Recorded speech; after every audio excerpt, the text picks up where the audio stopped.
An alle Frauen, die gesagt haben, mir fehle das gewisse Extra. Ich hab's jetzt. Von Sinalco. Und euch gebe ich nix davon ab. Hast du's auch schon? Sinalco extra fruchtig. Jetzt in 3 leckeren Sorten mit 10% Frucht. Gönn dir dein Extra. Die Sinalco schmeckt. Und jetzt neu. Sinalco extra zuckerfrei. 0% Zucker, 100% Geschmack. Blog Talk Radio.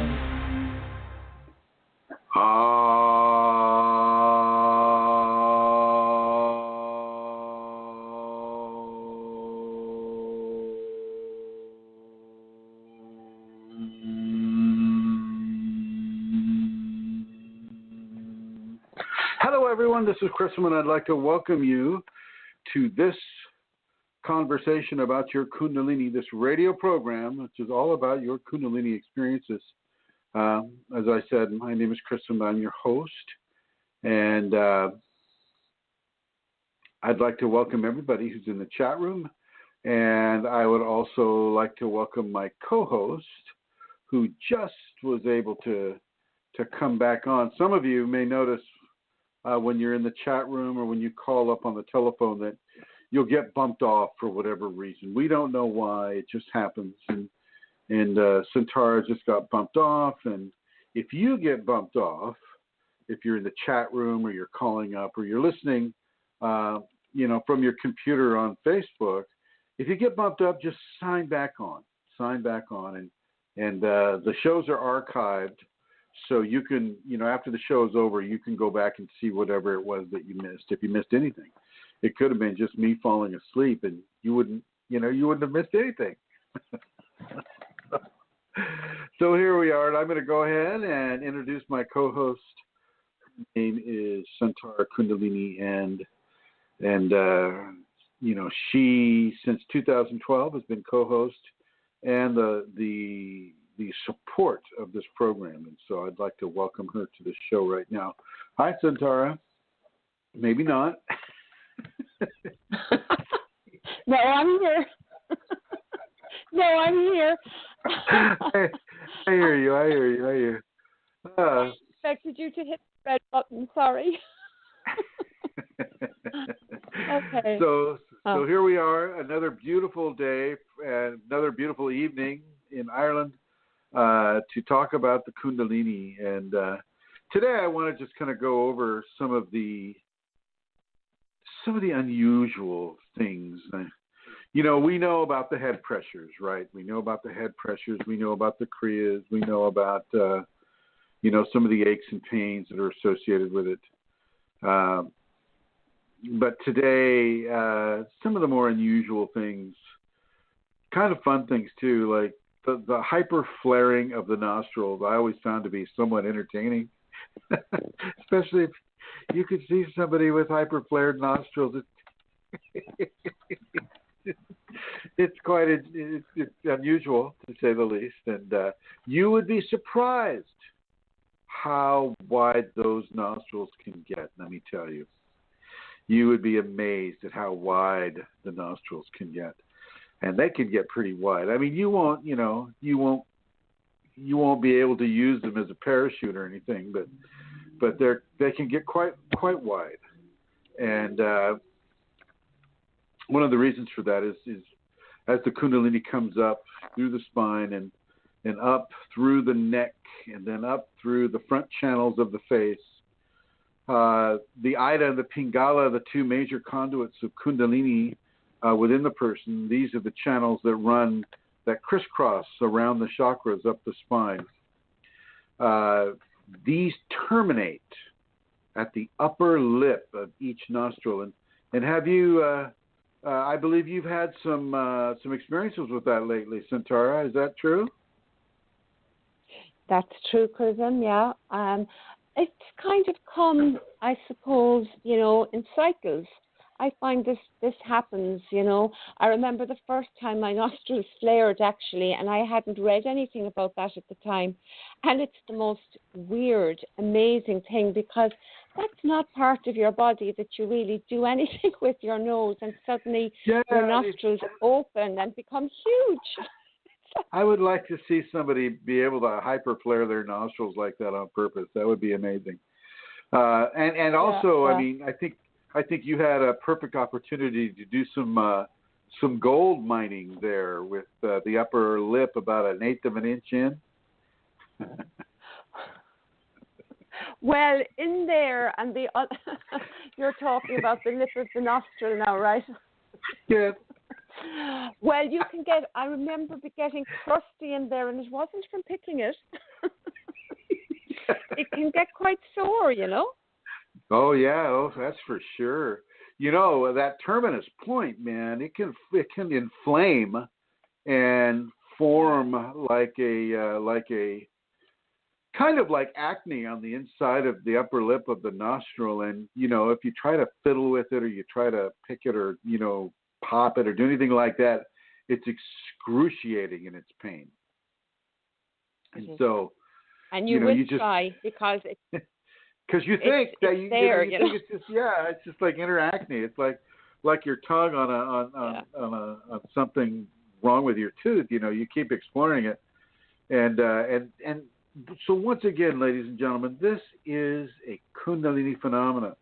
That little inflamed spot, that raised portion of flesh, very tiny raised portion of flesh, right under the lip of the nostril, the upper part of the nostril, that is the terminus of the ida and the pingala.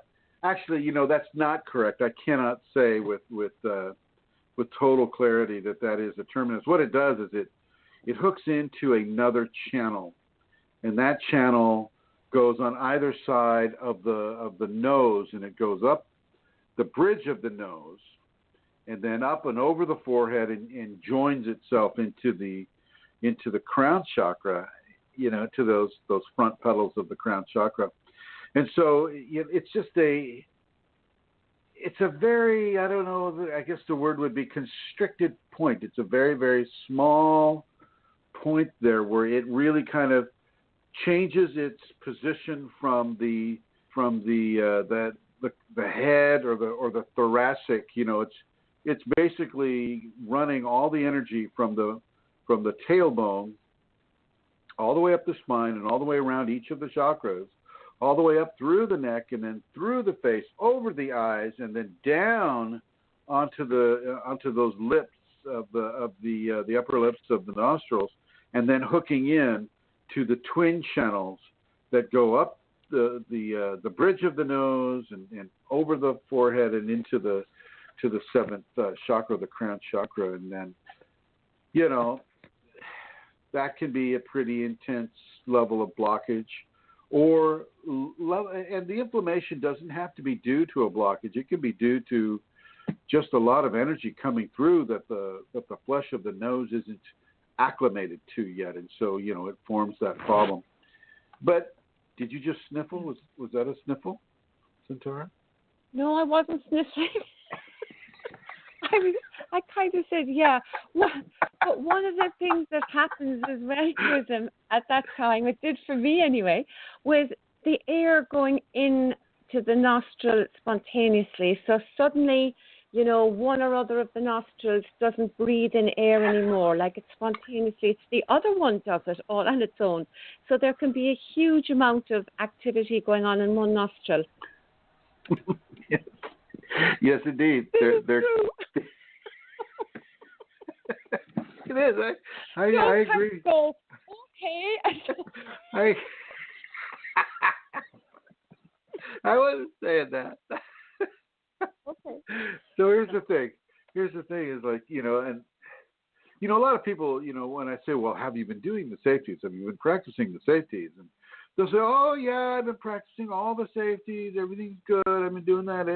And how's the pranayama coming? Oh, I haven't been able to do that because my nose is stopped up, right? I've got a stuffy nose.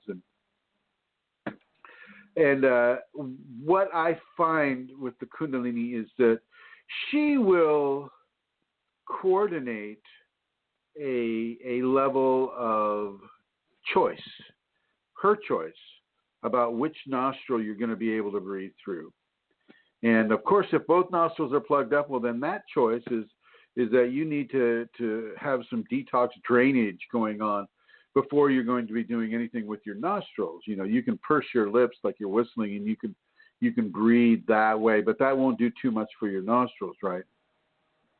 But when your nostrils are kind of like what a centaur just said, was that one's breathing and one isn't, right?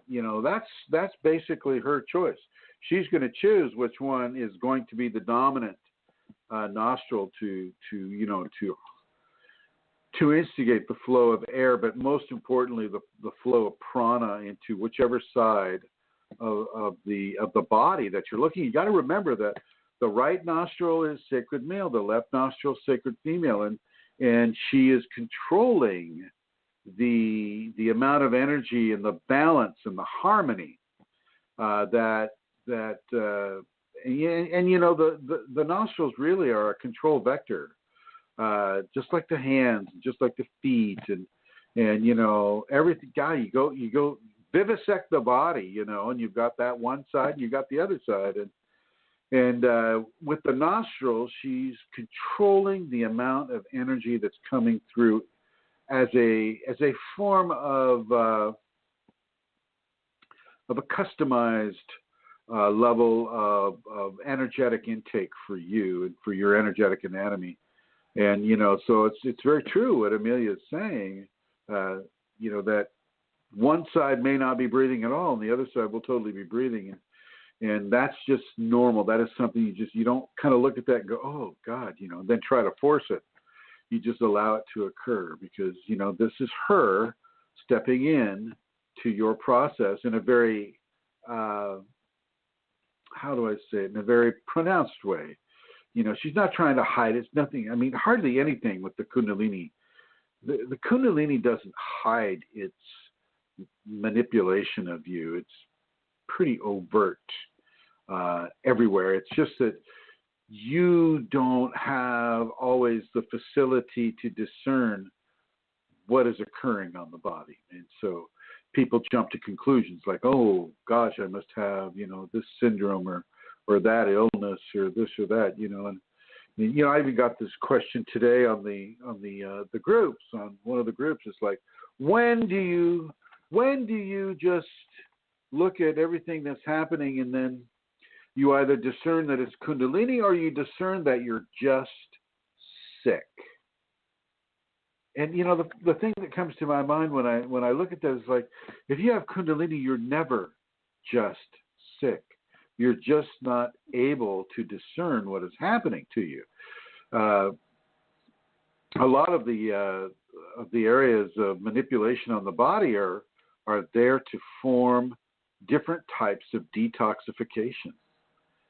You're detoxing in different ways. You can be detoxing from the palms of your feet. You can be detoxing when you sleep, and when you get up from your bed, you see all this fluid from your back and your legs have drained right into the mattress. And you may find yourself going through mattress after mattress after mattress. Unless you're sleeping in liquid absorbing type of material. Oh. I didn't say diapers.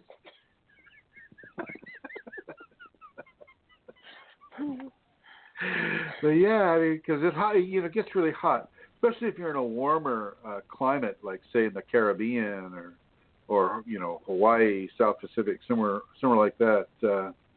Northern Australia, Thailand, India. She will force you to sweat. She'll force your body to give up some of those fluids, and typically that will happen at nighttime, and you'll wake up and you have these really, really sweat-soaked sheets and then sweat-soaked mattress. And it's not like you're not having enuresis or anything. You're not, wetting the bed that way. It's just you're waking up and, it's a full-body imprintation of fluid going into that mattress, and, it's just part of the deal. And that's another one of these, not so often talked about symptoms that people can have with the Kundalini.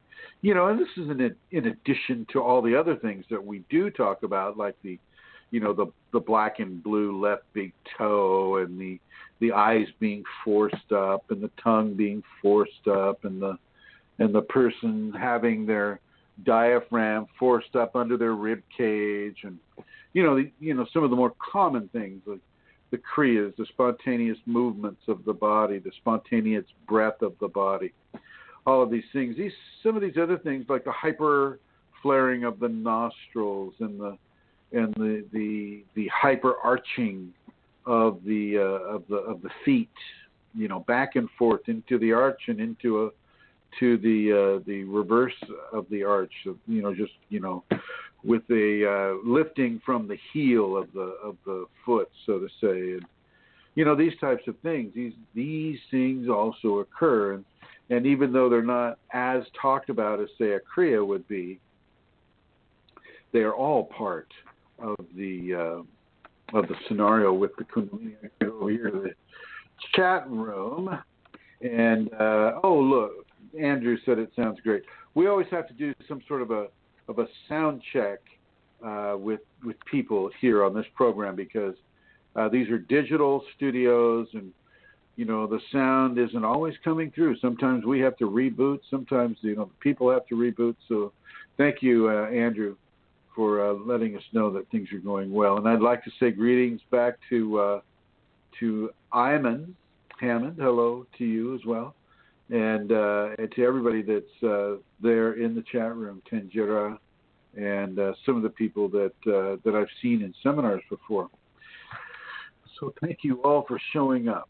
Thank you all for showing up. And what unusual symptoms do you want to bring up there, Santara? Well, you mentioned in that post today as well about eyes. I think you did, about having spasms or movement in the eyes. And actually, I remember having a tick. Yeah, they brought that up. The questioner brought that up, and that's a good one. So let's talk about that. Okay. With the eyes, the eyes are surrounded by the ring muscles, ring, R-I-N-G. And these ring muscles operate, very much like what some of the old SLR cameras would operate. They stabilize the eyeball. They direct the eyeball. You have muscular attachments directly on the eyeball, and I'm seeing that right now. And these muscles have to be really, really balanced well, or you get a drifting eye, which is what, when I was a child, I had one of those drifting eyes. You couldn't tell where the guy's looking. One eye's kind of like going off that way, the other eye's going the other way.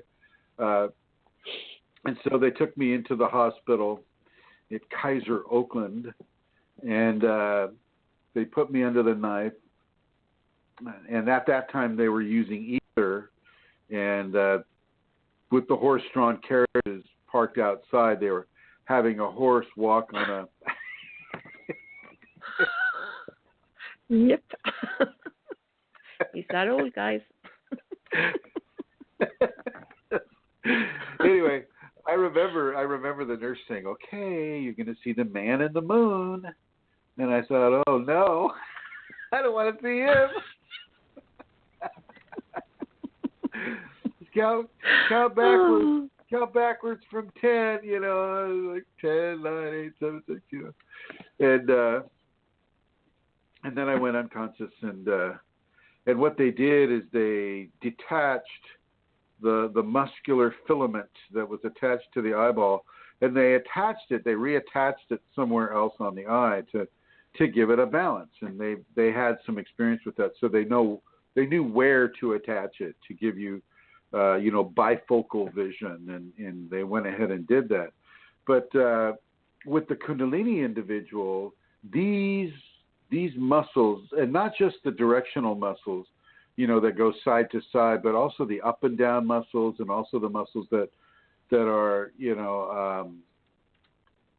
like crisscross muscles, kitty corner muscles. These will experience kriyas. And the kriyas are a manifestation of the Kundalini that is coming through the facial muscular mask. And once again, she's very accustomed with it. Sometimes she'll just give you a tick or a minor spasm on the right side, or sometimes on the left side, or sometimes on both sides. I've had it on both sides myself as well, but typically for me it was mostly on the left side. How about you, Centaura? I can remember it on both, but obviously different times. I can particularly remember about a week of it on the right side at one stage, and it was really difficult. It sounds like nothing, but it was challenging, Oh, constant especially tick. if you're doing public speaking. Oh my word, and you have this spasm on like the lower eyelid or the corner of the eyelid, and that draws focus. That draws people's attention. Going, oh my God! And it's quite obvious. It's a big thing. It's like it moves. It goes. I can remember saying, "Can you see that?" Yeah. Yeah. They're thinking a little too much caffeine there. But difficult enough. It was because I knew it was Kundalini, and I'm trying to be okay with it. But at the same time, it was challenging. So it was a good one for being in surrender, because I had to constantly put myself into being okay with it. Yeah, I had to as well, and it's not the easiest thing. I mean, you'd be surprised at how many times. I mean, people really get into your face. They look at your nose, they look at the symmetry, they look at looking right at your eyes, and when they're looking right at your eyes, they're looking at everything that is right around your eye too.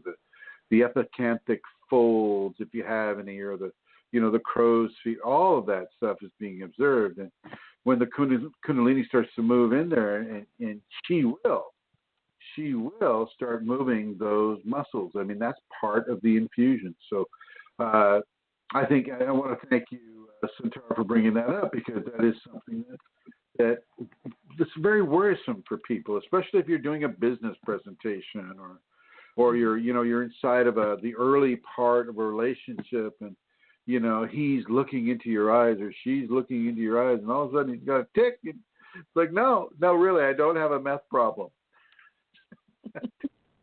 I'm not doing drugs today. Could they be called kriyas then? Eye kriyas. Well, yeah, for sure. Ocular kriyas. Yeah. Ocular kriyas. Okay. Yeah. You can, they're definitely of a kriya nature, and it's nothing that you want to do. You don't want to do Botox. You don't want to do any kind of invasive medical treatment, because you might think something's wrong with you. You don't need to take a drug for this. There's no need for a medication. Now, if you're drinking a lot of coffee, you could stop doing that. Okay, and if you're doing methamphetamine or cocaine or things of that nature, you can definitely stop doing those.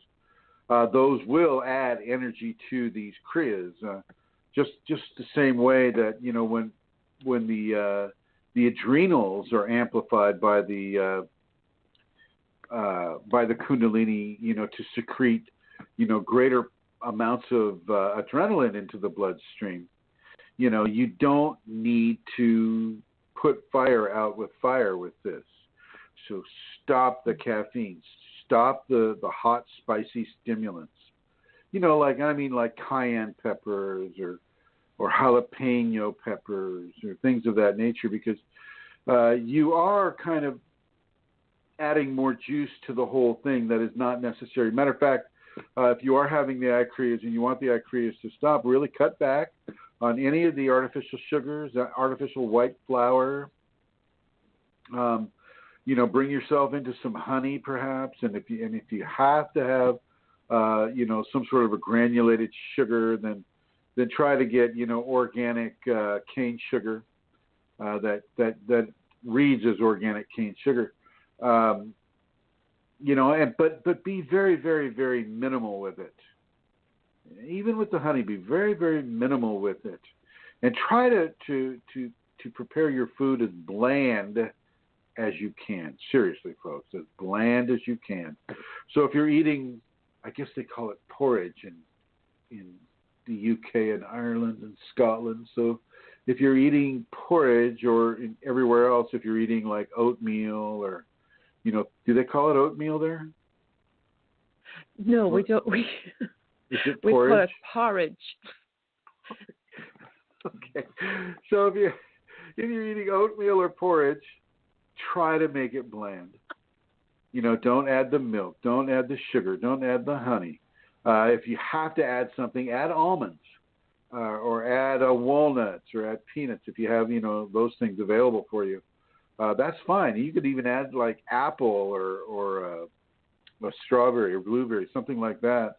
But nothing that is nothing that's going to push it really, really far, because in many ways the purification is reaching into what you eat as well as what you do with your body. And so you want to take that clue, you want to take that hint, really begin to look closely at what you're eating, and for detoxification purposes, and this is only a 72-hour detox methodology that I have come to agree with. My Kundalini agrees with it. Is the apple fast, and this is I give this credit to Edgar Casey from Virginia Beach in Virginia, United States, circa, I believe, 1890s to 1946. He had a very good connection with his source. I won't say it was Kundalini, but it was definitely a helpful source for many people. And an apple fast, basically it's 3 days, and he recommended that you use red, delicious apples. So those are the apples that Snow White bit into, that the Wicked Witch made poisonous, right? I won't get into that because I got a whole Kundalini thing with that.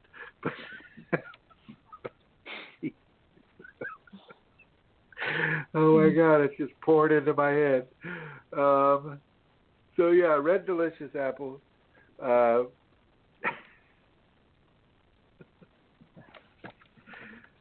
I gotta let it stop here. It's like, geez, we going into the crone, which is Kundalini. I mean, just going on and on and on.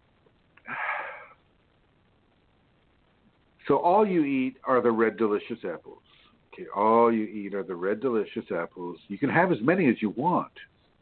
You could have a whole bag of red delicious apples, but that's all you get. And you can drink water. Okay, it's not a water fast. Okay, so you eat the apples, and I would not recommend it. I mean, I guess you could juice them, but I think part of the detoxification is also in the mastication of the flesh of the apple too. So you do that for 3 days, and basically that level, certain strong levels of detoxification have occurred for the body. So you could do that if you wanted to aid and participate in your Kundalini purification. But as you go into the foods, you look at the foods, and she may want you to just be a vegetarian or a fruitarian or a carnivore. And if you are being directed to eat a lot of meat, try to find the absolute best sources of meat that you can find. Okay, and this means if you're a DIY or a do-it-yourself person, right? That means you don't just go and bait a hook and throw the hook into the ocean, and you look at the most pristine areas to do your fishing. Okay, you look at the cleanest water where those fish are not being toxified by pollutants or maybe extreme levels of sediment that have come from farming areas, and because farming areas have a lot of pesticides, fungicides, in them, and so you don't want that in the meat that you eat, right? You want the cleanest, purest meat that you can find. Now, not all of you live in an area where you can have access to clean meat, and from that standpoint, I'll suggest that you go with as much organic meat as you can, and trust that organic seal or understanding. And in Europe, they call that biologic or biologic food. Organic is basically only used in the United States and in some of the, like Canada. But in Europe, they call it biologic food, right, Santara? Yep. Yeah, that's right. And so try to pick up that food as much as you can. And once again, as some of us know from previous shows or actual experiences, you'll be guided to go one specific way for a little amount of time. So, you'll be guided to become vegetarian for a certain amount of time, and then you may be guided to go right back into being an omnivore, or she may cut you right across into being a carnivore, and don't resist any of this stuff. If she wants you to eat the meat, and be grateful for that animal that has given its life so that it can become part of you and you can become part of it.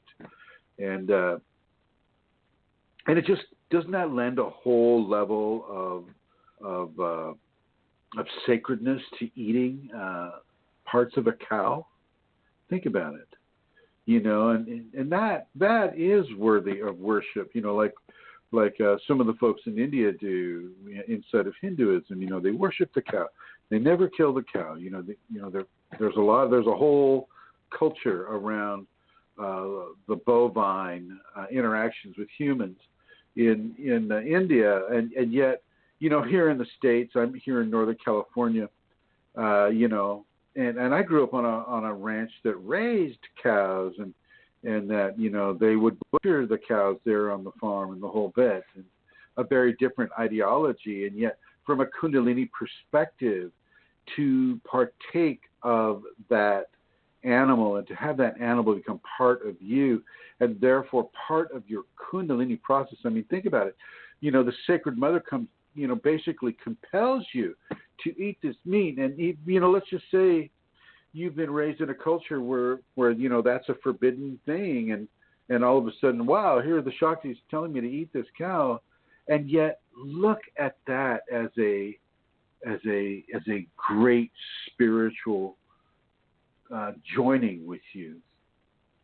Okay, a sacred act of joining, with that animal and accepting the sacrifice of that animal, and giving your love into that entire species, that entire echelon of bovine, whether it's the Brahma bull or the Polled Hereford or the Angus or the Texas Longhorn or any of these species of bovine that exist in the world. Look at that, and look at what it is to join that animal to yourself, and to join yourself with that animal, and what an amazing form of worship and honoring that is, going both ways, right? I did this a lot with the turkeys.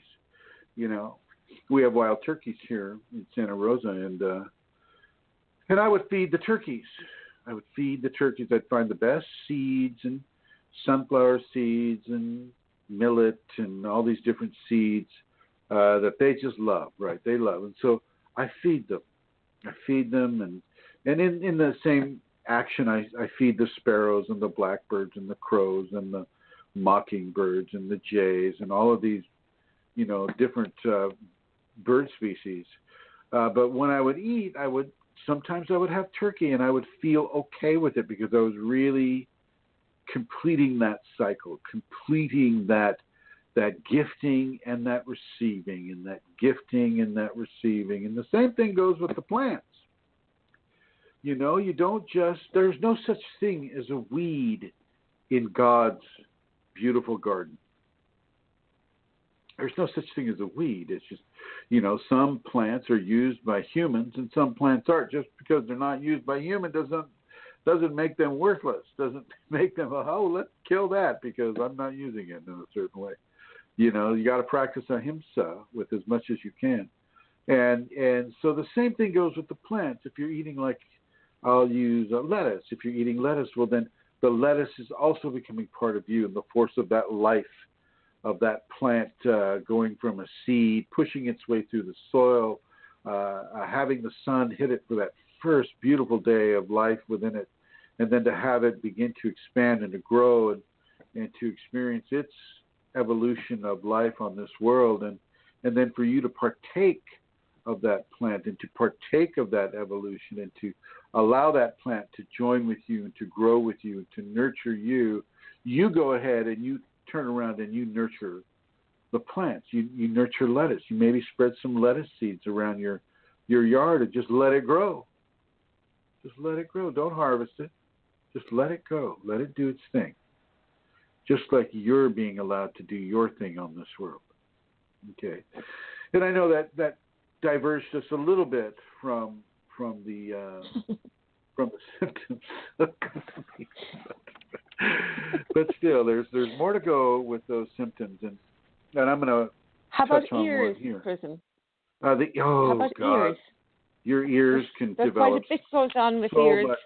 The earwax, I mean, you're literally a candle factory with the earwax production that occurs with the ears inside of the Kundalini. It's just amazing. And they get real hot, too.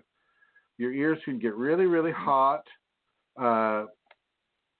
producing a lot of earwax. You know, you may want to buy some stock in Q-tips. I mean, it's really... And I don't know if it's the same way for everybody with that. But, yeah, there's a lot of earwax that can be developed. And you can also start hearing things that are unusual sounds, amplified sounds, sounds from entities. If you're already having entities, then the voices will come. You know, typically they'll try to corrupt you. Sometimes they'll try to help you, but you never want to buy into anything that the voices are saying. You don't want to make that agreement because it's very, very difficult to get rid of once you start making those agreements. And they shouldn't be talking to you anyway. You know, if these are helpful entities, and they know better than to do that. And if they're not helpful entities, then they're corrupting entities. And you know, they're the ones that want to break the rules. They want to in some way corrupt you, or, you know, corrupt your equation with the Kundalini, corrupt your communication with it. You can also get inner ear boils with this. Now, these are excruciatingly painful. Now, I understand you can get this without the Kundalini, but, you know, with the copious amount of earwax that's being produced, and, you know, how that can, like, set up a kind of an inner ear canal acne type of situation.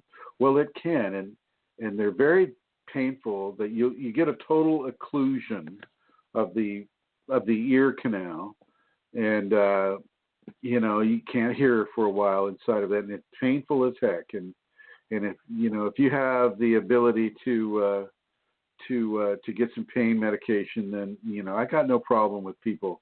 A cold washcloth is helpful for that.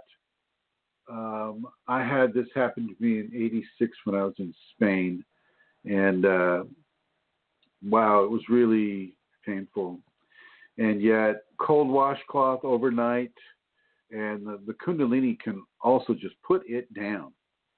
She can just put it down. She'll just, you know, that inflammation goes away. The next day, you're feeling much better from it. And in this way, you know, it's a real blessing to have the Kundalini, because if you didn't have the Kundalini, that could last for weeks and weeks. And when I was there in Madrid, you know, I had it that night, and I was just really concerned because I was performing, and And I had to, I went to bed in the hotel, and I had a washcloth up on my head and on my ear. And the very next morning, it cleared up completely. I did not have a problem with it. Have you had ear infections like that, Santara? Not quite as bad as that. I've had a couple of those boils. I haven't had a huge amount of earwax, Chrism, but I've had the feeling of my ears being underwater and I can't hear. That sort of underwater sound, things sound clear then when you've got that going on. But that's not just your ear, though. Isn't that the whole side of your head that gets taken over? That's how it works and you for can me. get pressure. Yeah, pressure going even into your throat, I think. And it's not, it's the eustachian tube. It's not actually an infection then. Well, it wasn't for me. It was that's tactile Kundalini stuff, Yeah, it is. And you can feel like there's hot water in your ear. That's really strange. I've never had that one. Have you had that? No. Oh, yeah, like as if there's, Not without my mom's weird, finger. Not without my mom's finger attached to a washcloth. But she worked, like for me, she's worked on my ears for a time. I mean, it could go on for a couple of weeks, 2 weeks. There's just non-stop stuff going on with my ears and my right ear. And then that stops. And then it could have been, my eye would start or... And she does, Chrism. I mean, the Shakti does work on specific areas like that, doesn't? Well, that's been my experience. Absolutely, she will. She will definitely do that. Another one, and this is right along the lines of that. You'll feel like you'll have carpal tunnel syndrome, like say on your wrist. You won't be able to turn your wrist very well, and you'll be thinking, oh my God, if you know anything about carpal tunnel syndrome, you know that it's the ligaments of the hands go through a ring, a cartilage ring on the wrist, and all of the tendons and ligaments go through that ring. And if you overuse your wrists or your fingers, or you're doing a job that abuses it, that ring can get very, very crowded, and every time you move your finger, it's an excruciating amount of pain. And so she'll do that. Once again, she'll inflame certain areas of the body, like the kidneys, the major organs, the nose, the nostrils. She'll also do that on the wrists and on the elbow and on the shoulder. And, these are things that you want to look for. Now, yoga is good for disseminating specific levels of energy throughout the body. But when you're having these types of phenomena from Kundalini, yoga won't help you. If anything, yoga will just make it hurt more. Okay? And I know that a lot of you are going to want to go to the doctors for these things, and the doctors are just going to look at that and go, oh my God, here's another psychotic person. Hi, Mr. Chrism. Yes, of course. Here's some pain med. Bye. And they can MRI you until you're MRI'd out of the, out of your mind, and it's not going to show anything. And they'll say, oh, maybe you're having phantom pain, or oh, this, or oh, that, and instead of saying, oh, we don't really know what's wrong with you, they'll say, well, how come your blood pressure is that high? They always change the subject when they don't know. So, you've got to understand that there is growing pains when it comes to the Kundalini. Seriously, folks, growing pains. No different than your 2-year-old. No different. Okay, and that kid is going to scream and scream and scream for how long? Amelia, you tell me. I don't know. Until they stop. Chrism, I've got something going on actually at the moment that's new. What you got? So, and it's weird.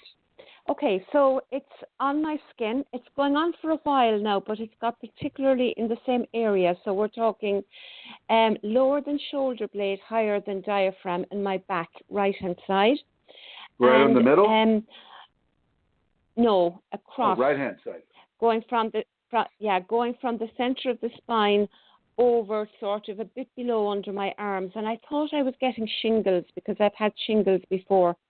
So the skin is ultra sensitive on clothes, and it's like electric as well. It's like nerve, you know, very like shingles, except I should have had the pimples by now, and I haven't. So I'm calling them Kundalini shingles. Have you had anybody else look at it? You know, is there? Yeah, John has been looking at it for the last few days. Yeah. What's it look like? And there's nothing. There's nothing there. I mean, there's no bubble of skin. There's no fluid there. Nothing. Nothing. And what it did today was it No, nothing. It crossed over the spine and started to go to the left-hand side. And what I mean, if he's and that looking is at not it, a sign of shingles. Is there any kind of raised skin, any kind of rash, anything that you can see visually? Absolutely nothing, Chrism. And he's seen stuff on me, you know, over the years. Oh, okay, no, that's good. Nothing. That's good. Yeah. But when he touches it in the areas, it's very, very painful. And but there's no, it's strange. It's interesting. I wonder if you could. Kundalini. If you could, well, yeah, I'm sure it's that. But if you could show him some pressure points, like you know, in those areas, like around the shoulder blades, and then have him push on a pressure point and then touch the area and see how that manifests. You know, is it painful? Is it, you know, what I think she's doing is there's a level of amplification going on, you know, with that part of the energetic anatomy. And because it's crossing over means, you know, that's a good thing because she's balancing it out, right? It's not just to the one side or the other. So I think that's a positive sign. To do that. Huh? It's on the same area as my heart as well. It's that whole area, you know. That whole area. So it's really, and I'm sweltering, Chrism. And you're what? You're what? I'm sweltering with the heat. I mean, I need to be, sweltering. you know, sweltering. walking around sweltering. Yeah. Oh, so your temperature is really high. I mean, you're feeling the heat even though it's like it's snowing out there, right? Oh yeah. And my temperature is fine, but I am perfect time for naked snow angels, FYI. I know. Snow is gone though. But I was like, it's not an electric creature, it's not, because that's different. But it does feel like electricity sometimes, or like millions and millions of needles. That's not quite right, but it's hard to describe. Well, you are going to feel it's interesting that it's right there too. That's like right at the heart chakra, right? Right at the anahata. Yeah, to the right. Yeah. What are your emotions? What are your emotions? Like an MD now. What are your emotions when you feel it? Yeah. Any particular emotion come up when that's activated? No, Chrism. And my emotional body has been fairly good. You know, it's fairly balanced. But it's there all the time. It's not as if it amplifies and goes away. Like so is it right there? Is it a little bit lower than where the bra strap would connect on the back? Exactly. Yeah. Around that area. Maybe you can wear something different too. You know, something that does the same thing. I haven't been wearing a bra. Yeah, I haven't been wearing a bra for days. Yeah. For where? For when? Yeah. Never mind. So I can't, and I'm wearing loose clothing because it's sensitive, and that's why Chris, I thought I was getting shingles, but it's not shingles. If you can get silk, if you can get like silk tops or a silk dress or something that's made out of silk, can you do that? SILK? Well, that's interesting because that's what I've got on now, a silk curtains. I don't know what's it called. One of these caftans, and it's making me hotter. Wear those and try to get outside. Are you over there in Y'all right now? Yeah, we are. Try to stand out on the balcony and let the cool sea breeze, offset some of the heat that you're feeling. Welcome to my world, by the way. With regards to the heat. I've had these things come up before. I've had them come up. For me, they stayed for a little while, then they transitioned away. I have something coming up in on my right leg in the past couple of days. Just a real zinger of a manifestation. And by the way, folks, this stuff never stops. By the way, I don't care how long you've had the Kundalini. The body, the transformation of the body, specific levels of the body is continuous. It is continuous. And these are things that you just have to kind of acclimate to, understand that nothing is happening to you that is outside of the control of the Kundalini. Nothing. She gets carte blanche. She gets a free ticket to any part of your body at any time and in any way she wants. You've got to understand this. Okay, now, Centauri, she's got a painful situation right now. And the little thing I have on my, let's see, I've had one on my back, but only when I do a certain thing. Here's interesting. When I get into bed and I sleep on my right side and I turn over to my right side, boom, I get a pop somewhere along the back, and I know it's Kundalini, and I'm good with it. She's letting me know that she's there. But that could be the case that's happening with you too. It's just a transitory thing that is going to be there for a while, because it hasn't been there too long, has it? No, a few days. Then it's going to be gone. It'll be gone for a little while too. Try not to scratch your back. Try not to get a stick or a back scratcher and scratch those areas. It could probably really, really, really hurt. The other thing I'm going to suggest that you do, oh, that's weird. Okay, but I'll just say it. A cold bath or a cold shower. Okay. Yuck.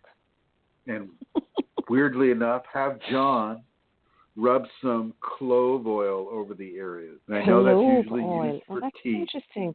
I know it's only used for teeth. I get that, but this is what I was just given just now. Okay, and in a clockwise fashion, with the index finger and the middle finger and the other two fingers joined to the thumb. I don't even know what mudra. That's a mudra of some sort.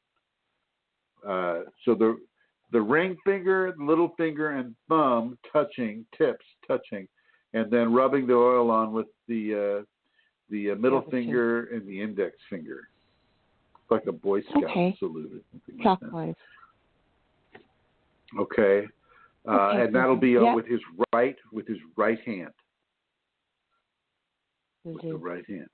Okay. Just writing that down. Okay. Now ask your Kundalini if that will have any effect. Doesn't have to. Yes. I'm sorry. I'm just stopping. I was asking. Yes, I'm getting a resonance about that Chrism. Yeah. Okay. I will do that. Just try it out. It's not going to get rid of it. The idea is not to get rid of it. It's just to help. I know that. Acclimation is all. It's just acclimating is all. And I think that's an important thing maybe to talk about. Would you talk a bit about that? That, when we get these things, about not wanting to get rid of it, about being okay with these things. And when we do something, it's not to try and get rid of it really. It's just to help you acclimate to it is all. Yeah. People are so sensitive to pain and with the Kundalini, so much of our pain is coming onto us because our body's having a level of resistance to change. And like with the Kriyas, those are invitations to change. And she doesn't really give you an option about that. You don't get the option to say, no more Kriyas, unless, it's doing something to mess with your job or to some way hurt your ability to have more Kundalini in your life at that time. And then, of course, you ask her to not have Kriyas during the business meeting and to give you all the Kriyas she wants to give you during your sleep or at night. And typically she'll cooperate with you with that unless there's some sort of a karma thing there. But we've got to give our bodies and our minds and our ego and our soul to the Kundalini. She has the right to give a transformation into and upon us. And what our job is really is to find the best way to acclimate to those changes. Now remember, once again, some of you are hearing this and some of you have these entities coming through and they're saying, oh yeah, that's right, I'm the Kundalini. Here, let's go out and let's steal that that purse. Let's steal that wallet. Let's do something to that little kid. Let's they're going to give you some sort of a corruption, and those you never do. Kundalini will not give you a corruption to follow, even if she gives you pain, and even if that pain feels like it's a corruption of some sort, like she'll take away your libido. You'll have no libido. Okay, and that would seem to some people like a corruption. Oh my God, I'm not able to do this with my wife, and or I'm not able to do this with my husband, and blah blah blah. All the problems that might ensue from that type of a scenario, and that would be construed as a corruption when it is in fact not a corruption. She's using the reproductive energies as an aspect of your transformation, and so that the expressive sexual interaction is being sacrificed for the transformation of the physical and the emotional and the psychological and the mental and the spiritual. So, that's just a misperception on the part of the individual that's having the scenario happen to them. We have got to let her do this work on us. And if that means our kidneys have to enlarge by 1/3 and you can feel them with your hands, then so be it. If it feels like you're having a kidney stone, then so be it. She's not going to complain if you go out and have it looked at. Okay? But don't take the anti-kidney stone drug. That will hurt because you don't have a kidney stone. You have a swelling of the kidneys that's Kundalini induced. Believe me, been there, made those mistakes. Okay? And when you have these types of scenarios like Santara is talking about right now, there's no clear understanding of 1, what it is, of 2, how long it's going to be there, of 3, is it going to expand? Is there going to be more, really dreadful levels of pain? You don't know, and you've got to just trust her. And if there is pain that is coming, you need to accept it and acclimate to it, and you can't. She'll give you the acclimation pathway for you. Now, sometimes entities can get into these areas too, and they can start, hijacking a chakra or hijacking a part of the body, or these types of a scenario, and that will just be pain upon pain upon pain upon pain. And then you need to talk to your Kundalini and say, is this you? You need to ask that question. Don't be afraid to ask that question. And in some way, shape, or form, typically not with words, she will answer you. It's like, no, this is not me, or yes, this is me. And if you look at the big picture, it's always going to be her, because she'll allow that entity to do something just to encourage your ability to discern her from an entity. It can get complicated.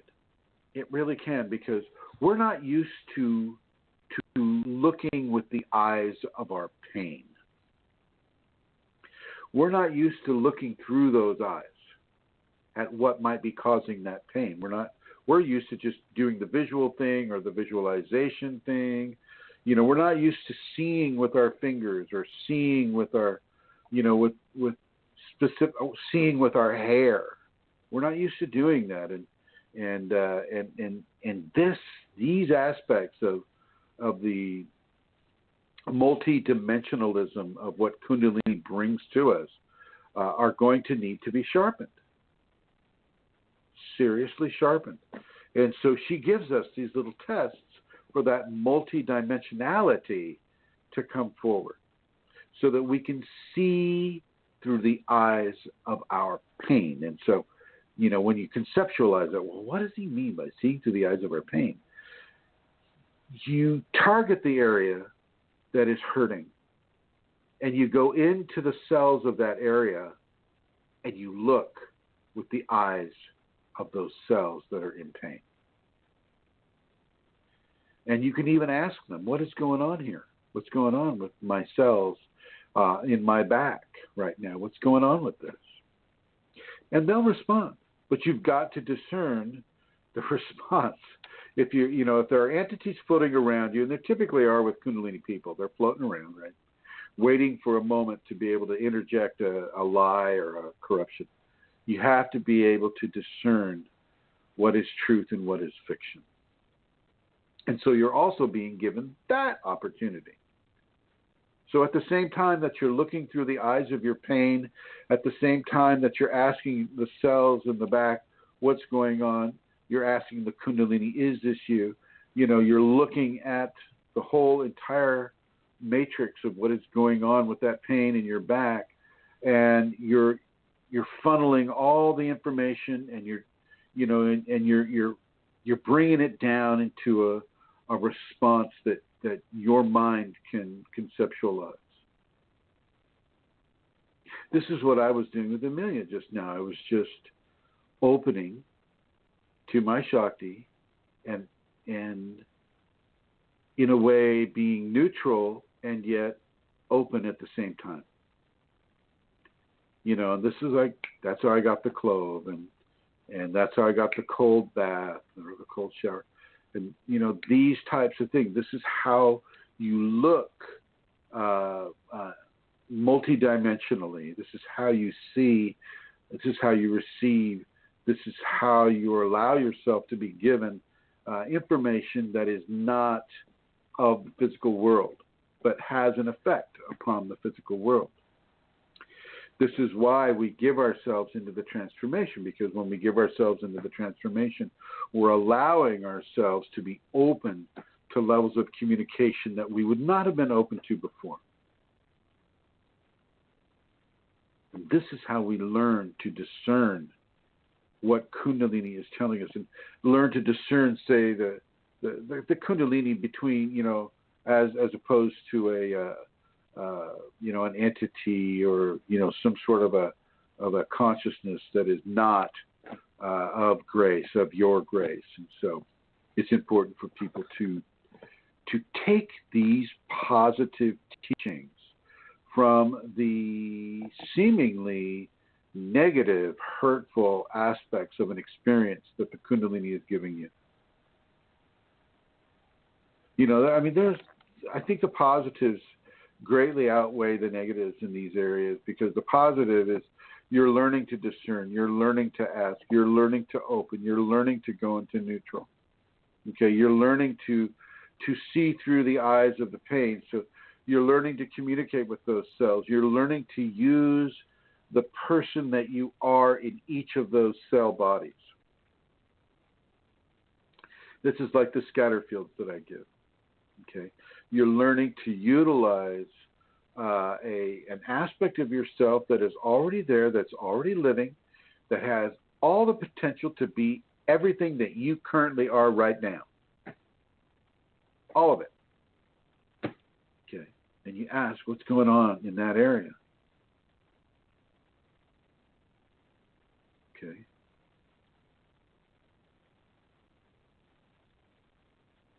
Most of the time, you'll find that it's transformational based. Look, we've got 5 koshas, 5 purushas. We've got 5 aspects of the human body. We have 5 bodies that make up one body. So 5 different bodies have to go through levels of transformation synergistically in order to bring about the divine human. Well, what if your ego doesn't want certain kinds of changes on the back? Well, the ego represents a certain body, a psychological body, right? Well, no, I don't want that. And what if the Kundalini says you're going to get it anyway? And then there's some sort of resistance that goes on, which equals pain in a certain area. Or, there's some sort of an imbalance, some sort of a karma thing. Maybe somebody got shot by an arrow or stabbed by a spear or cut with a sword or shot with a bullet, in a certain area. Let's just use Santara as an example, Say somebody shot her a couple of times in the back. And so there's this whole karmic thing there that needs to be healed, that needs to be released and allowed to come back into a normal state of being or like a non-painful state of being, a balanced state of being. And yet that karma, as it's being redeemed, can be expressed as pain. See? And so, there are all kinds of really, really interesting, complicated ways that the Kundalini will manifest itself upon a human being in order to effectuate change upon that individual, with the goal being, the human divine, the human expressive divine. And there's a whole level of detox. There's a whole level of transformation. There's a whole level of purification. Detox and purification are 2 different things. We have questions. Can I say something? Yes, ma'am. Can I say something? Absolutely. Okay. When you said there, what's going on and see with your eyes and your voice was there and I was doing that and I did receive from Kundalini detox and I saw a kind of a golden undulating movement under my skin in that like a area. Worm? Like it was undulating. Is that the word? Like a little wave moving under my skin, like a worm? A little golden wave. No, it was wider than that. It was like fat. Sorry. Yeah, I swear. But that's what I got. Yeah. But it is detox, and there's something else going on as well. So I don't know what the golden unju is, but it was important, and I saw it. Yeah. Nice. So say something back to me. Or maybe don't. Okay. Let's go to the question. Actually, that was very good. It was very good that you were able to see, and you were able to ask, and you were able to hear. Okay, so that's the deal. You see through the eyes of the pain in the body, and you ask the body, and you ask the Kundalini, and you were shown a response. And it is detox, purification / detox. Wonderful, excellent. And I for one, see that as a temporary thing for you. It's not a, continuously type thing. I do too, Chrism. It is. It's one of the weird and wonderful things she does. Yeah. You've got questions there, actually. No, do you want to go to now? No. I want to. Bo is writing something on the chat room here. He says, "I sense something that feels like a rod connecting crown, ajna, throat chakra, and this rod rotates in about 1 inch diameters." Oh, I see. Yeah. Just a second. Okay. Yeah. Bo, it'd be good for you to learn how to do the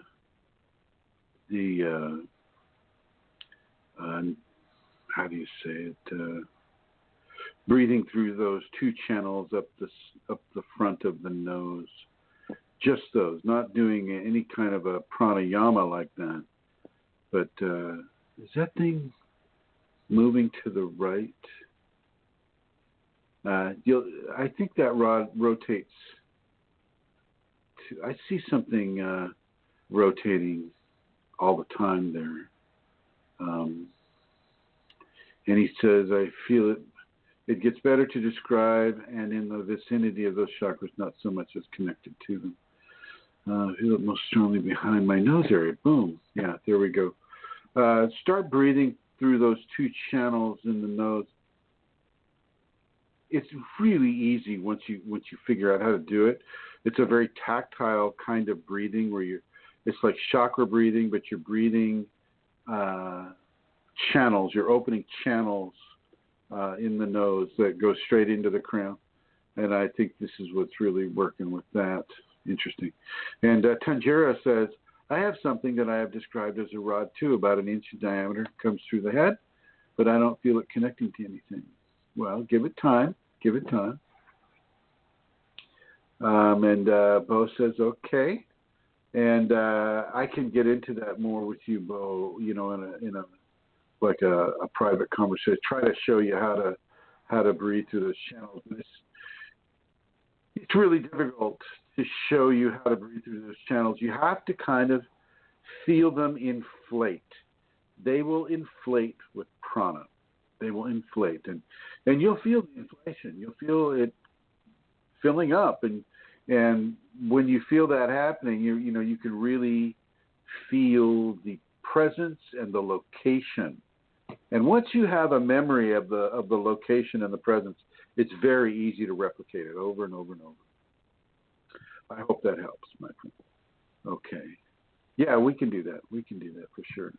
Okay, and then coming on over to our callers and coming over to area code 845-784. Hello, you're on the program. How are you? Area code 845. Go to Indra first, and we'll see. I'll look after that, Chrism. Oh, Indra has a question, okay. and I'll Thank check you, my that. dear. And then there she is, 289, Her Holiness Indra Ananda. Hi, Chrism. Hi, Indra. How are you? Good. How are you? I'm all right. You sound a little hoarse. Yeah, my voice is, I don't know. My voice seems, I'm not sick, but for some reason my voice seemed very deep. Ah, okay. Really? Deep? Weird how you picked that up. Yes. Well, maybe you're, maybe. Never mind. I won't go there. And I'm not sick. No. And you're also having those hand things, right? The peeling? My hands, my lips, I'm like, but it's okay. I did what you said to do, and I'm okay. I'm dealing with it pretty good. I'd be interested if you could snap a pic of putting those plastic gloves over your lips, just for entertainment purposes. No, I'm using the aloe, which is really good, and coconut oil, which is really soothing. Yeah. For me, when I was having that, and let me tell you, it was transitory, but it lasted a year. Wow. It was very interesting. It was very, very interesting. I just lost my train of thought with that. Oh, yeah. I was using that African tree oil. I forget what they call it. Shea butter, a certain kind. Oh, I got some of that. That's a good idea. No. Wait. I used to be a professional driver, right? And one time I was called out to pick up James Brown, the rock and roll singer, right? Yes. And so I drove the car out there to pick him up. He flew in on his private jet from Tahoe and landing out here to do a concert somewhere. And and I picked up his producer, and so his producer got in the car, and basically he left 5 jars of James Brown's personal shea butter in the car. Wow. And with these guys, you can't get a hold of them to return anything. Right. You just because their numbers are so private because so many people, I guess, try to get a hold of them that even though I tried to return it, there was nothing I could do. Okay. Right. So now I have 5 jars of James Brown's personal shea butter. And, I opened it up, and for a long time I didn't use it because I wasn't really, I didn't feel that I needed it.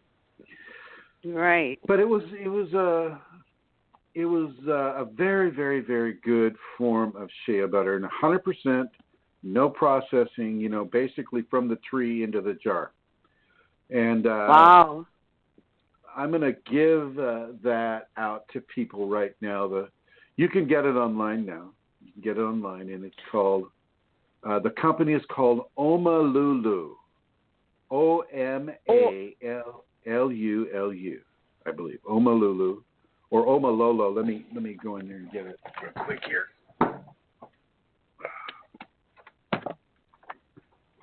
Yeah, I'm gonna make sure you get it right.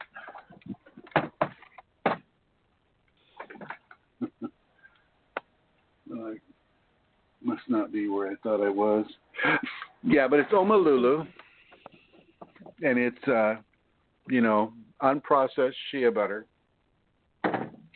And when I got that condition on my hands, on both hands, by the way, at first I was just putting it on and letting it air dry, right? Didn't seem to do a lot. And plus, I had a whole other type of things that was happening to me. I had people here at the house. I was scheduled to speak in London, and it was a very compressed, a lot of activities, and we even had the ayahuasca ceremony coming up in Peru later on that year, earlier into the next year in 2016, and so I was distracted, I guess is what I'm trying to say. And within that distraction, I was just trying to deal with it. And, I'd hold my hands up in the shower, and I thought it was a moisturizing issue. And I wasn't connecting the dots until I got to France, and I was in the Jura Mountains of France. And I did that video. And because, when I do these videos, it's like these conversations, they just come right out, right? Yeah. And then I knew that it was a part of the Kundalini, and it was the snake shedding its skin. And, there was a very natural, transformative quality to what this was occurring. And so I used the shea butter then. And I put a very thin coat of James Brown shea butter on there, the Omalulu stuff. And then I would put the plastic food handling gloves on over that to keep it there. And then I put a vinyl glove over the plastic glove in order to keep the plastic glove there, because those are very fragile gloves. And so I was double gloved on both hands, and with the level of shea butter under the 2 gloves. Now, that was comfortable. It was a very comfortable feel. It was it felt good. It felt, especially the plastic gloves, man, those things really made a huge difference in the level of comfort. Now I'm sure there are other ways to deal with because when I do chores, like it's burning, right? It's naturally burning. It has like a burning sensation. So when I use the gloves, it's really protecting my hands, right? But what I did was I used organic coconut oil to lubricate the skin. I tried that. I tried everything. So you think the shea butter. You think the shea butter is better? Go with what your Kundalini wants you to go with. Now, and there are some folks who feel that. But that's what we say in Canada, shea butter. Okay, all right. Now there are some people that promote more of a hands-off approach, perhaps. And I think Amelia, can you chime in here on what your Kundalini is telling you to do with that? Well, I suppose I had some shedding as well on my face and my neck and that, and which is a bit different from the hands. But my feeling is a bit about, letting the air at them and running them through grass and dipping them in the ocean, that sort of thing, rather than covering them up. But I can see why they need to be covered for some of the time, but definitely not too long or not all of the time, because they do need to breathe. And I remember, so I couldn't have them covered all the time. I tried to, like when we were walking around London, Amelia, and during that whole period of time, I would keep them on, pretty much in the daytime, but there were times I had to take them off. I mean, you just can't leave them on because, like you say, your hands got to breathe. Your hands got to breathe. And, but I didn't, I wasn't rubbing it on the grass or in the air, in the water. Yeah. Because it really hurt, I know it really hurt. Oh, yeah. And like she said, I remember when stinging and burning. God. Yeah, I know. Do you remember when I had it after the Washington seminar? Yes. I had it. Yes. You had it on your face and on your neck and on your tongue, and it was horrible. And when I went and put stuff on, it really was a no-no. It used to make it worse. So in the end, do you remember I couldn't put anything on? I remember maybe that. Maybe that's because it was my face. That's what I was just going to say. Your face is very, very different than the hands, because, the hands are used to grasping on things, right? You touch so much more with your hands than you do with your face. Yeah, you do, of course. And they're all the time moving. I remember that. Yeah, right after the Washington seminar, it was a rough time. And you didn't like it because it was disfiguring too. I think it didn't. It was a difficult. Well, it was a bit, but it was challenging for the ego, especially meeting people, for the first time. But that was part of why I got it. I think it was because I had to meet people, and so it was a matter of, I did it, but it was uncomfortable for me. But by the time it was finished, I was pretty, I think she had pushed me into that level of needing to look at, how I looked and portrayed myself, and how, it was very interesting. It was very interesting. Definitely challenging. Oh, yeah, and it's really challenging for anybody, too, I think. That's, because we all have our own, idea of how we want to present ourselves to the public and things like that. So, yeah. And with the hands, there was a bit of that, too, for me. I'm going up on stage, and I didn't want to have, these slabs of skin falling off of my head. Yeah, especially in your food. Like when I cook, I have to wear the gloves, right? Of course you do. Right. Yeah. Right. Yeah. So, and it's rough. It's so rough. Oh, I know. I so remember that. Just an FYI, Indra, kind of based on what Amelia's saying, what I'm saying, let this take its course. Be at peace with it. Let your hands breathe. Chrism, I am. I really am. Yeah.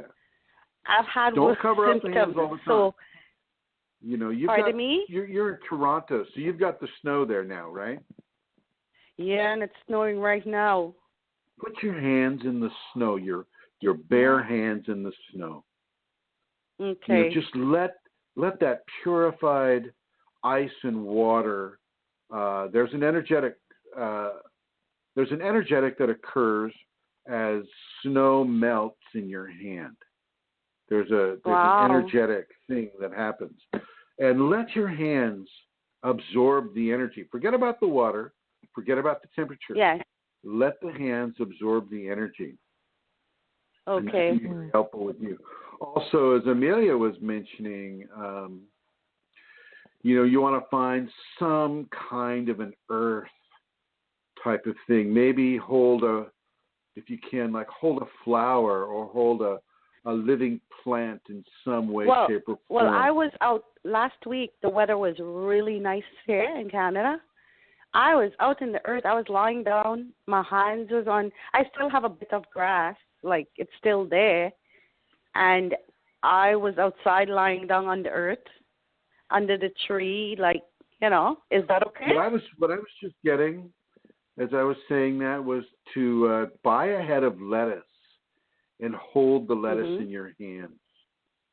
Hold the leaves what does it next do? to your hands. Huh? What does that do?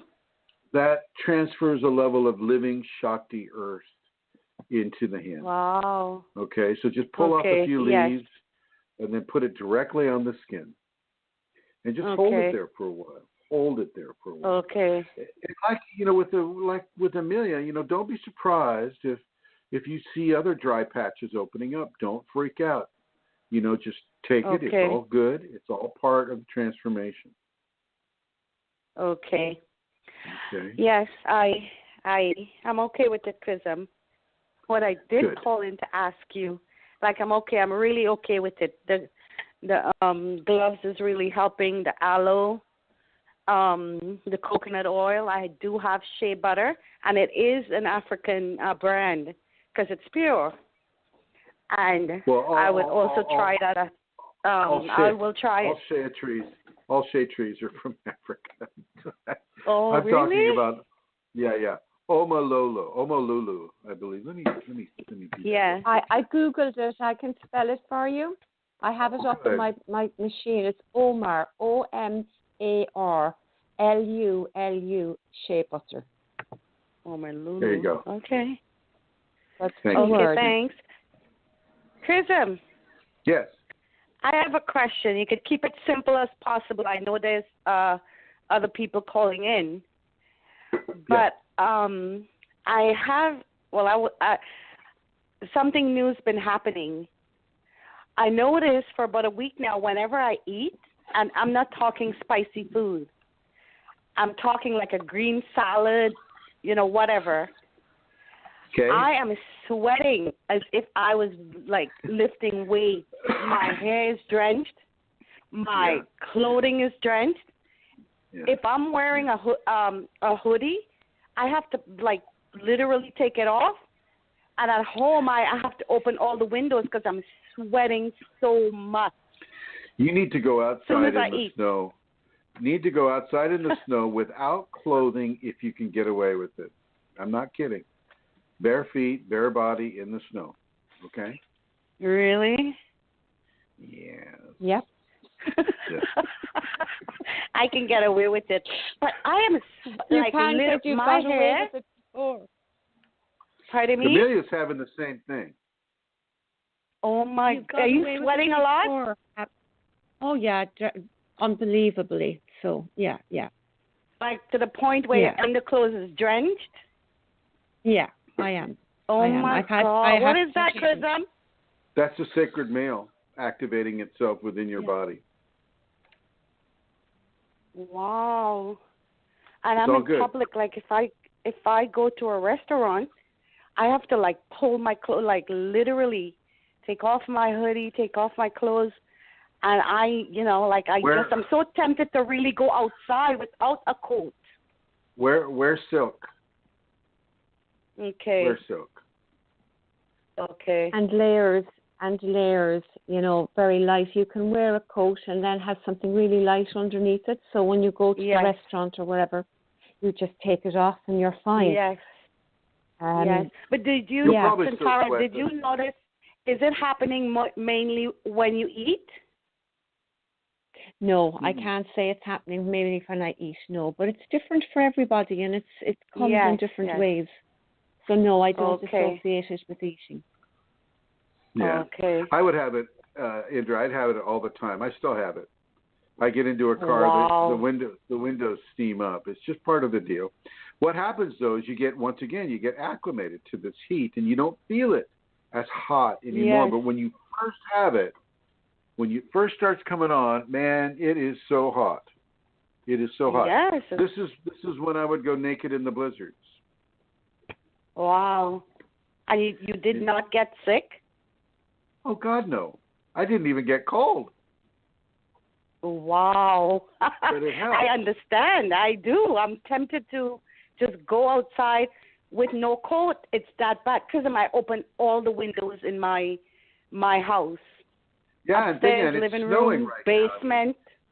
Yeah, you can do that. I would, if I were you, I would just step outside. Okay. You know, I was able to do it. Wear I was in lighter. the middle. Go ahead. I was going to say wear a lighter jacket, Indra, you know, because if you go out with nothing on, you know, people will think you're nuts. So, like, just wear a lighter jacket that you might wear. Don't let people, don't let people see you going You mean like in my backyard? No. I mean in your backyard. No, I'm talking about when you're. Yeah. Okay. Now, like you were, I think talking Amelia about was saying, when you go out in public, she's saying, you know, put on a light jacket. Yeah. I can wear like a medium jacket, like right in between light. I don't know. I mean, thick. if you've got to trust the Kundalini within. I mean, what's the degrees? What's the temperature outside? Well, it's like maybe, I don't know. I'm not sure. It's not very cold outside. I can't remember the temperature, honestly. It's snowing, it's snowing. Right? It's snowing, so it's got to be like, you know, freezing at least. No. Usually when it snows in Canada, it's not very cold. It's nice. It's the next day that's cold. Well. Yeah. Trust your Kundalini, really. Trust her a lot, because you can literally like go into the privacy of your backyard without clothing and not freeze. Well, the back door is open, and I'm kind of like outside while I'm talking to you, so I can feel the snow. Are you cold? You know? Are you cold? No, not at all. And I'm wearing a hoodie. Yeah. And I can feel it. It's falling on me. So what will happen is this heat will slowly die down. Actually, the energy of the heat will stay constant, if not increase. But your physical appreciation of the heat, you'll get more and more acclimated to it. Right. You won't feel it as much. Okay. And sometimes you may switch right back over into being extremely cold, where there's nothing you can do. You cannot get warm. Yeah. Yes. Last night, like, I was so hot after I had dinner, and I took a shower, went to bed. I was good, and I'm under my comforter, and I'm freezing. That's right. You'll go back and forth. Yeah. I had a comforter. I had to put a blanket over the comforter, and I'm like freezing, okay? It shouldn't help. Yeah. Okay, my dear, I'm going to get to these other folks. It's good to hear you and good to hear you. Your various temperatures. Yes, thank you so much. Thanks, Santara. You're welcome.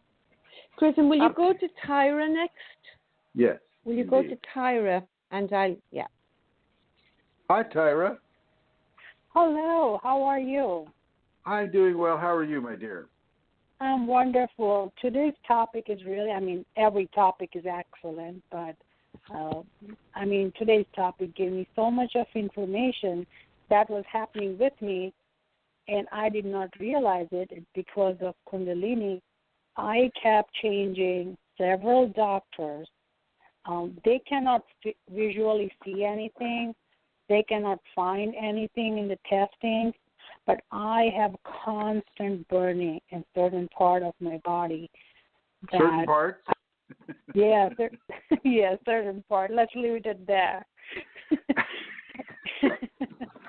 And I feel like I have to take shower a couple of times a day, and it's complete nonsense, really. They can't do anything with they don't even see that there is anything wrong. That's the fun well, part about it. they won't see anything that's of a Kundalini nature anyway. She does that on purpose. They are not supposed to see anything, because first of all, it communicates to you that you don't go to an MD for Kundalini phenomena, number one. Number two, there is nothing wrong with you. You may be uncomfortable, like I was with my hands. You're uncomfortable, but it doesn't mean that anything is wrong. It just means there's levels of acclimation that need to occur. With the heat generated, that's all coming from your first and second chakras. You might be having some tailbone pain as well. Is that happening? Well, that usually happens when I meditate, but then it kind of goes down. Initially, I was having a lot of tailbone pain, but not anymore now. Well, this heat is coming from the first and second chakra. This is a Kundalini manifestation.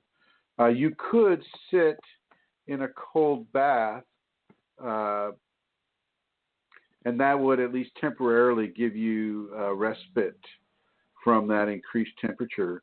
But once again, if you were to take your temperature in that area, it would not come out as being extremely hot. It's the Kundalini doing this.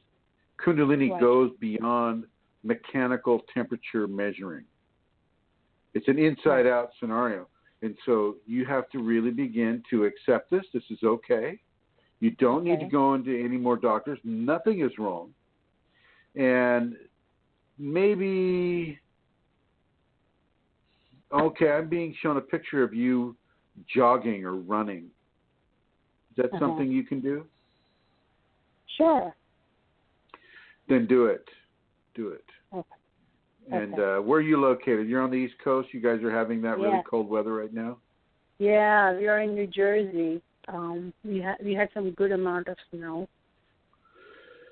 That might be good for you. Right. Okay, don't slip though. I don't want it. I don't want to. Oh, you told me to run and I slipped.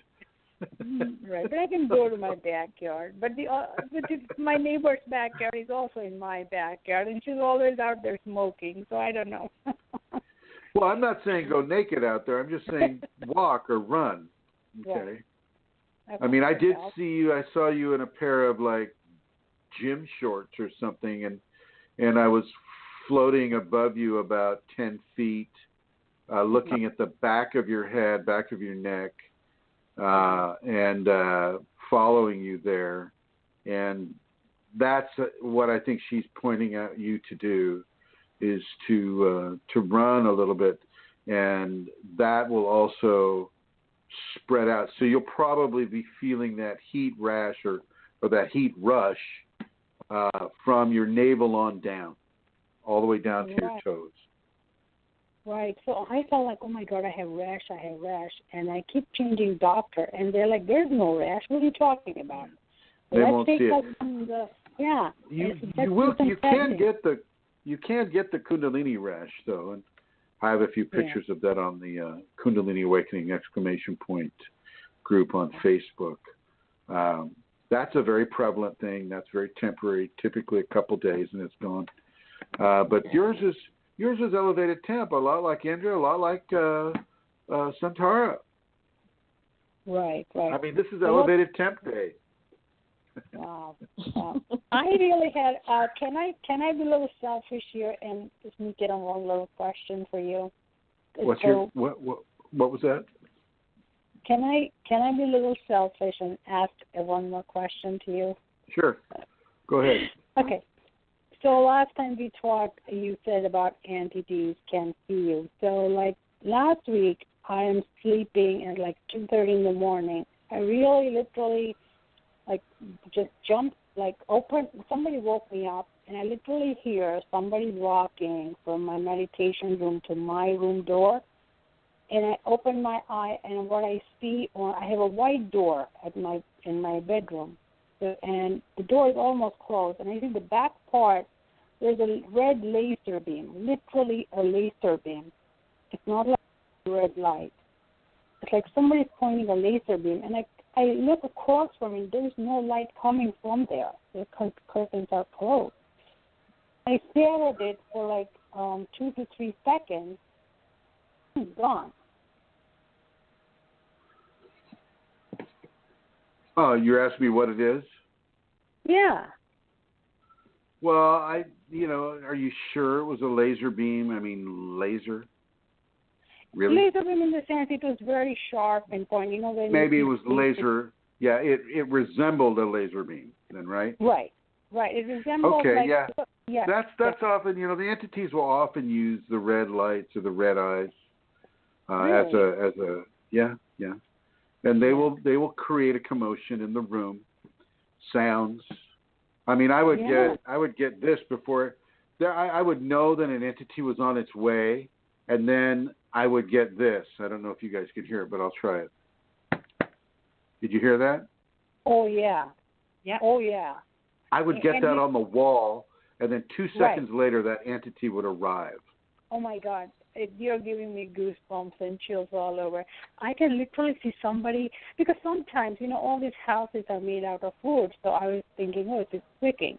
But no, it's literally somebody's walking, and then that tongue sound that you did, and I open my eye, and it's, there goes. Why don't you look at, I keep getting this, look at the history of the area you're in, would you please? Okay. Look at the exact history of the exact piece of land that your house is on. Okay. And see what happened there. Some sort of historical event. Some sort of a war. Oh, wow. Because I'm in a whole development. This is not an individual house. Okay. But, yeah, I'll definitely do that. All right. Go ahead and do that, and let us know next week. Now, I'm going to move on to Bob here, and it's good to hear you, Indra. Thank you. Thank you so much. Thank you. Okay, and I'm sorry, Tyra. My bad. Oh, Tyra, Indra. It's the Ruz. And okay, here comes Bob, Chrism. Hi, Bob. And Bob is. Well, hello. I find your show quite interesting. Getting out in the snow naked is a new one on me, but it sounds interesting. Well, you just want to make sure. You want to make sure, one, that people don't see you, number one, and number two, that you're so hot, like Tyra, like Indra, like Santara, and like I was, back in the 90s, so hot that you're literally sweating inside cold weather. When you're in that condition, you can go outside naked in the blizzard and actually be relieved of all that sweat and that hot and that heat. It's very good for you. But it's good to hear your voice, Bob. What? Yeah. By the way, you mentioned location to the one lady. I happen to be in Newburgh, New York, and that was the last headquarters for George Washington, our president, of course, and before he became president. So this is a definite war area, encampment area. And anyway. a lot of that stains the land. There's some entities or some souls do not move away from the violence of the death that they may have experienced. And I use as example for that Gettysburg. There's a place called the Devil's Den in Gettysburg. And before Gettysburg even occurred, 300 years before Gettysburg occurred, the Crow Indians were the major military force there. And they also had a huge fight right there, with many, many, many people being killed. And there are just certain areas on this world where it attracts tragedy, or it attracts levels of entrapment of a human soul. So just an FYI. Okay, I wanted to ask you, is the Kundalini, are they different Kundalinis, just one? Are they elementos, or what exactly are there? I'm studying spirituality now I'm listening to a particular teacher, and this sounds very interesting. I'm aware of the elementals, building structures and trying to get them torn down is another thing, but I talked to my spiritual guide, and I'm getting indications on certain things that I ask for. Well, what is a Kundalini? Kundalini is I'm trying to put it in a it's literally the divine that is there in the last three vertebrae of your tailbone. And that is what causes us to evolve. That is what helps us to redeem karma. That is what allows us into levels of transformation. Kundalini is the intelligent force of divine grace that is positioned within our body to bring us into the divine made flesh, or the flesh made divine. It is conscious. It's the conscious force of grace within us. I see. And it is all one. It is a one thing, and yet because of our karma, we are very diverse individuals. And through that diversity, the Kundalini will show itself or express itself in many different ways. But often, I mean, if you listen to what the show has been about today, you've seen 4 different people have a very similar phenomena of excessive heat, and yet, you know, they have it in a very similar fashion, and yet they're completely different in their karma. And so the scenario being that once you reach a certain level of karmic redemption, this opens up the pathway towards similar levels of phenomena occurring for people, such as when the Kundalini comes, you'll have spontaneous automatic movements that are not controlled by the conscious mind. Or you'll have, organ expansion, as I mentioned earlier, or you'll come face to face with entities, that type of a thing. Similar things will happen to people, but they won't happen at the same time or in exactly the same way. Okay. I see. Now, you mentioned entities. Your spirit guides. Your spirit guide would be an entity. Yes. I've been exposed to information about Sasquatch, the Bigfoot. I actually saw one about 12 feet away from me one night, so I know they exist. This thing was huge. It was about 10 to 12 feet. But from what I heard, they come and go as they wish. They appear and disappear. As I understand it, we're a spirit that enters a body when the body's born. Okay, we're not in that body. It's just a body until about 2 or 3 years old. Then we enter the body. But we never die. The spirit doesn't die. The body comes and goes. So you're mentioning karma, so you must believe in reincarnation. Reincarnation, yes. Right. So that's what I'm being exposed to, and of course, the earth gods are of the earth, but that one creating entity, whatever it is, we call the supreme intelligence of the multiverses. So everyone prays to it, but we go by different names. What do you call the person you're praying to? Kundalini. Okay, so you believe in the healing from the Kundalini. And I believe healing is one aspect of the Kundalini. Sure. Okay. Healing is merely one aspect of it. It has divine wisdom. It has the ability to transform us into itself within certain parameters of flesh. Do you believe you have to come back many times to maybe take care of a thought that lingers instead of being exteriorized or not so much about thoughts, but it's for reincarnation is really about refinement.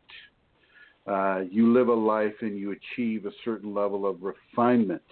The refinement is what allows you to eventually, through the lives lived, come into the level of Kundalini awakening or activation. And it's through the activation and awakening series of events within Kundalini that allows a person to begin to evolve into a level of divine expression that the karma they had before would not allow them to do. I see. Okay, well, you answered my questions. I appreciate. I thank you for your wisdom, your teachings, and I'll listen in more. Are you on every day or once a week? Every week at Wednesday. Wednesday, cool. Yeah. Thank you very much. Bob, it's a pleasure to hear you, Bob. Thank you for joining the program. Yeah, thank you. Okay. And thank you, Bob. Okay, and I'm clicking on over here to the chat room, seeing how things are going. Looks like Omalulu International. Thank you. Thank you. That's the one. And I think he used it on his hair. Mr. Brown did. Okay, good. So I see things are going well on the chat room. Do we have another? Oh, yes. Let me come on over here to Rosemary. Hi, Rosemary. Hi, Chrism. I wanted to get a moment in to say about the coming seminar in Denver. And we might have some people listening to the web radio today. I had a chance to share that with someone, and we're looking forward to it. Mohan and I have been, and you have been working with the local Malhai Natural Awakening magazine that will have your article and the ad for the seminar, and that will be a great contribution to us. And we're looking forward to that. And I know people on Facebook people are coming from Minnesota. We know that for sure. So we look forward to being with the community. Can you tell people when it is? Yeah, I'm sorry. October 20th. No, that was when the last one was. Sorry. April 28th and 29th. So it's a little less than 2 months. And Mohan there will be getting some flyers around to different places so people will know. And it's an amazing experience. There are many of us. Well, I want to thank you, Rosemary. I want to thank you, Rosemary, and I want to thank Mohan as well for organizing this event in Denver. I'd like to invite everybody who is in the Denver area or who wants to fly in internationally from Canada or come in from the East Coast or from California, anywhere, come on in and join us in Denver. Meet Mohan. Mohan literally drips the Shakti Kundalini. I mean, just look at him and you can see it. And so does Rosemary. And you'll be able to meet Joey and Katie, some of the other folks that are coming to the Kundalini event. And really, there's so much going on at a Kundalini seminar. The people there are so very, very interesting, and the level of Shakti in the air is just so strong. And for Bob, Shakti is the sacred feminine aspect of the Kundalini, and Shiva would be the sacred male aspect. But you could also, translate it into Jesus being sacred male or Mary being sacred female. I mean, it goes beyond religion, but we use religious personas in order to give reference points for us. And so really, it's these seminars really just are amazing for the people there, for the people that come. The person you sit next to it's an amazing experience to be able to meet other people that have the Kundalini too. And if you've never had the Kundalini, to sit next to a person that has the Kundalini and to feel that vibration coming from them, and really getting on you and in you and around you, and feeling the sanctity of grace as it fills you and as it permeates your skin. So yeah, really, it's a great opportunity to have that. So I second it. I'd like to see you on what is it, 28th and 29th, right? Or 29th and 30th? No, 28th and 29th. 28th and 29th. I'd love to meet all of you who can make it out there. And once again, Mohan and Rosemary, many, many, many thanks from the Shakti and from me and from the people that you'll be helping by setting this up. Thank you, both of you, very much. And once again, that's on the 28th and the 29th of April this year. Looking forward to it. Santara, I don't know that we'll have any chance for questions. Can we save them? I don't think so, Chrism. Yeah, I saved them for next week, and I just want to tell people Germany is May 26th, 27th. Thank you. I just wanted to say that.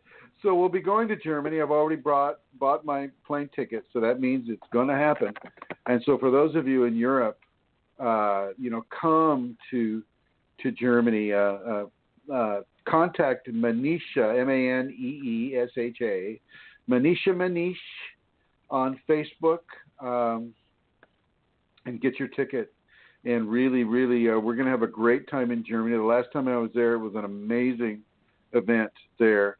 So do your best, get your tickets, and let's meet up in Germany. And thank you, Santara, for being the excellent co-host that you are. Thank you, Chrism. Any last words? See everybody next week. Same time, same channel. Maybe see you too, Bob. Hopefully. And I'd like to say thank you for everybody who's been listening and participating in the chat room and calling in. And I'd like to say hello to the people, the future people in the archives that are listening to this show in the archive state, and for the people on Facebook that are listening directly through the means that Santara set up for them. Thank you, everybody, for listening, and we will be here next Wednesday. And many, many blessings to you. You can reach more of this information on Chrism.Kundalini on the YouTube network. On Facebook, we have Kundalini Awakening, ! Kundalini 2, Kundalini Awakening Systems 2, Kundalini Awakening Systems 3, Kundalini People, Kundalini Healing, a public and a private group. And I'd like to say you're welcome to all of them. We're also on the Yahoo network, Kundalini Awakening Systems 1 at yahoogroups.com. And I will go ahead and end this program the way that it was started. Here we go.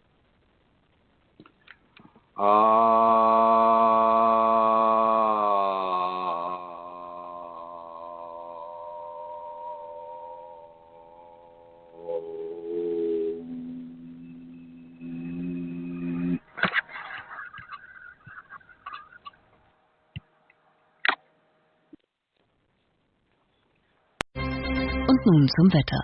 Heute werden es frühlingshafte MX5 Grad. Die Regenwahrscheinlichkeit liegt bei unter MX5% und die Sonne scheint mindestens MX5 Stunden. Nichts wie Roadster. Am besten im legendären Mazda MX5. Schon ab 109 € monatlich. Jetzt mehr Infos zum Angebot auf Mazda.de. Mazda.